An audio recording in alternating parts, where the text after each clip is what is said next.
Hello everybody and welcome to another video from Carl's Tech Shed. Right, what I've got for you today is this. This is an original PlayStation console from 1997. I bought this at the boot fair for £1 because it didn't include any cables, any games or any controllers. I've subsequently plugged it into my TV using my PlayStation 2 console leads and unfortunately it doesn't work.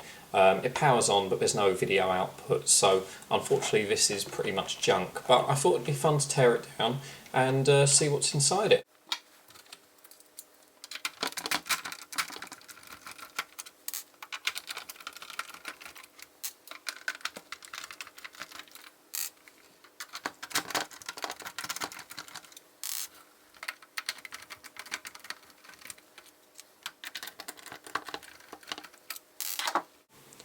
Okay, well as you can see this console has 6 screws holding its casing together. This model is an SCPH-5552. This was released in early June 1997 and subsequently this is one of the last revisions which included the parallel interface on the back here.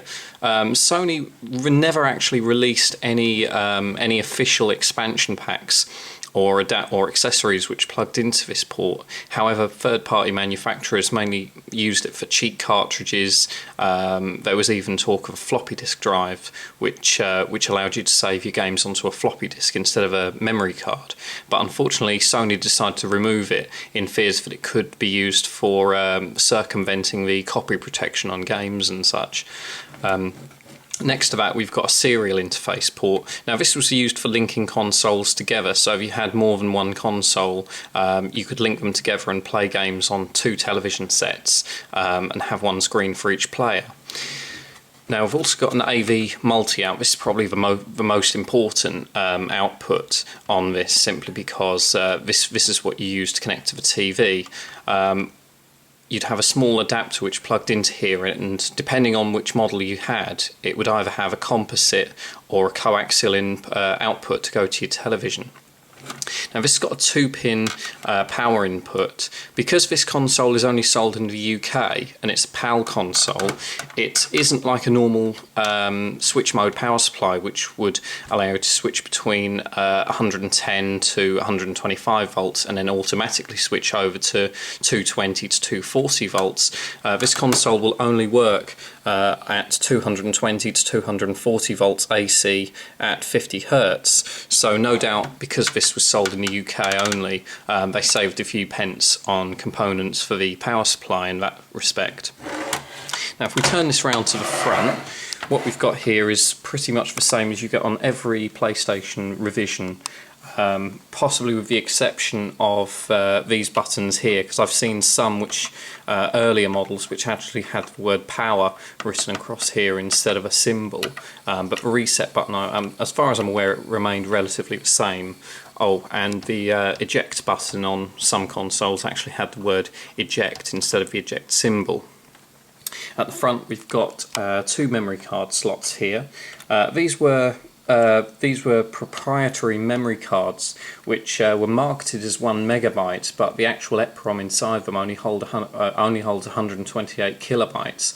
So I think what the marketing team did was they intentionally marketed them as 1 megabit, but the public saw that as 1 megabyte because the only difference between megabit and megabyte when you write it down is the capitalization of the B. So if it's a small b, it would be a megabit. If it's a capital B, then it's megabyte. I'm sure I saw a lot of packaging where it just had a capital M and a lowercase b, which would be megabit, but the public interpreted that wrongly as 1 megabyte.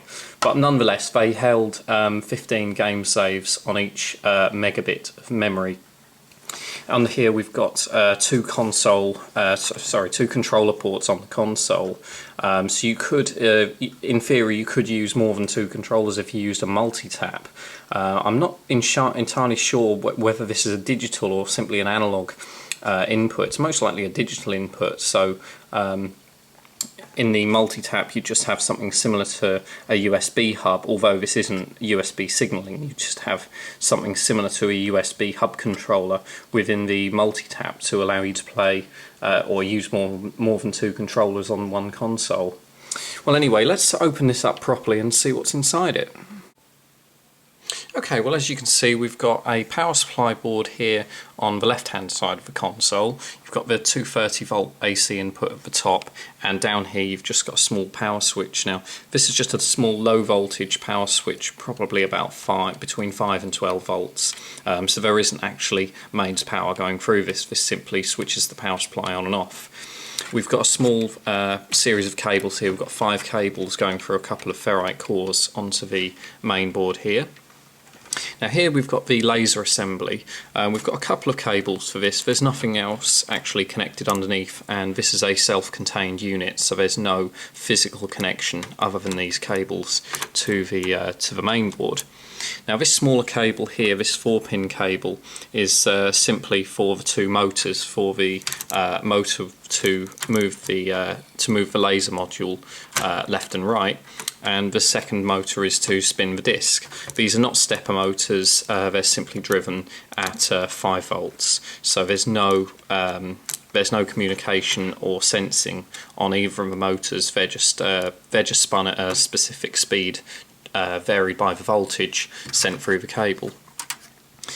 This is the data cable, which comes directly from the laser pickup module. This also supplies the power for the laser, which would probably be no more than about 1.5, maybe 3 volts at the most, because this is just a very low power laser module. And then what we've got underneath is the main board. So what I'm going to do is I'm going to remove this plate, and we can have a look at the main board. Okay, well, I've removed the 4 screws from this metal plate which sits on top of the motherboard. So if we remove this, what we'll find underneath is we've got this shielding can which sits on top of the GPU and the CPU. We've also got this flexible copper shielding plate which is just glued onto the shielding can there. This covers the CD-ROM controllers and such, which I'll go into in a minute. So this was just soldered in, but instead of desoldering this, because the console doesn't work anyway, I've just decided to snip it off with a pair of pliers. So if we have a look under here, what we've got over here is a small 3-channel DAC. This is simply for decoding the, converting the digital video signal into an analog signal to go out to the TV through the AV port over here. This is for GPU. This is actually a custom chip by Sony. This is a CXD8561BQ. This is a custom chip which is only used in the PlayStation. This is not an off-the-shelf part which they've taken from something else. And next to it, what we've got is a dedicated 2 megabytes of graphics memory. I've looked this part number up. This is a dedicated graphics RAM unit, so they haven't just used SRAM or any off-the-shelf part. They've actually used a dedicated graphics memory chip for that, which is very good. Now over here we've got the main processor. This is actually an R3000 series RISC-based processor, 32-bit, and underneath we've got 2 megabytes of RAM for the processor. This is held in 4 512K modules, which are linked directly into the processor.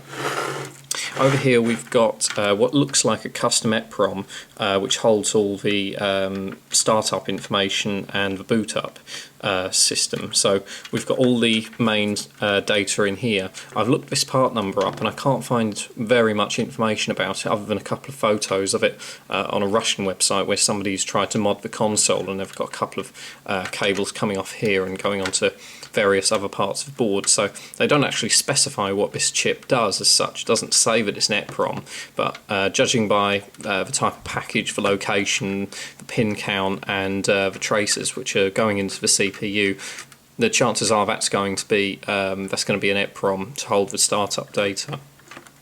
Now if we go over here, we've got a series of these quad flat pack chips which are all branded by Sony, and they've got very similar part numbers. For example, this one is a CXD2925, this one's a CXD2545, and another one which is a Sony CXD 1815. These two here are CD-ROM controllers, but this is actually an SPU, which links the links up the controller ports, the memory card ports, and the serial and parallel interfaces.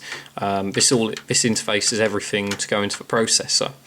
Now we've got a small memory chip up here. This is a small half meg flash memory chip, so I'm not quite sure what this is for, because we've got a 2 megabyte SRAM chip here, which is for the analog to digital converter for the audio. This is an audio processor over here, so that's for that, but I'm not sure what this half meg flash chip is for. I'll have to look it up, but I can't really find any information about it at the moment. I can see that it's going into this CD-ROM control, so actually, yeah, it could well be a buffer for the CD-ROM, but that's my best guess anyway. So if we flip this board over, what we'll find that we've got a small chip down here. Looks quite insignificant at face value. This is just a bit of blue dye which has been placed on it in the factory, but this is actually a copy protection chip.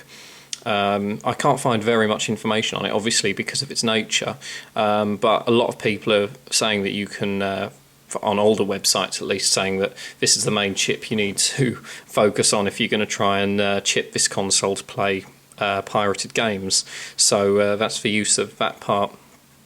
We've got a small crystal down here. I'm not sure of the frequency of that, so I'll have to look that up. And we've got another chip up here, which is another analog to digital converter, which is directly mounted underneath the underneath the AV output. So that's probably for converting another type of signal over to the AV. Perhaps one of these chips is for coax, and the other one is for composite output, because we've got two types of digital to analog converter on this board, and they're in relatively the same place. It's just they're on the opposite sides of the board, so the chances are one of them is for coax and the other one is for composite.